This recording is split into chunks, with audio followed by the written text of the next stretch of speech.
મહીસાગર જિલ્લાના બાલાસિનોરમાં પોલીસે કતલખાને લઈ જવાતી એક ગાયને બચાવી લીધી છે।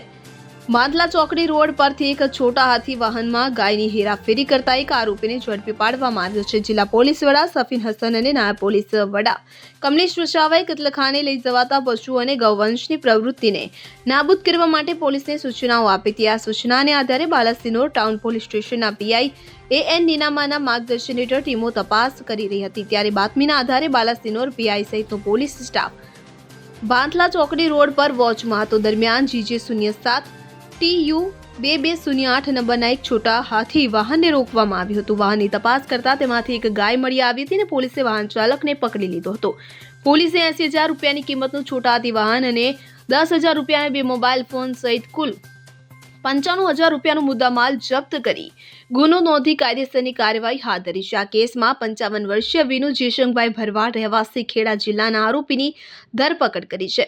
આ ઉપરાંત સાહેલ કરીમભાઈ મુલતાની અને મુસ્તાક નામના અન્ય 2 આરોપીઓ ફરાર છે કે જેમની શોધખોળ હાથ ધરવામાં આવી છે। Bureau report CN24 news. હવે જુઓ દેશ દુનિયાની તમામ ખબરો તમારી આંગળીના ટેરવે।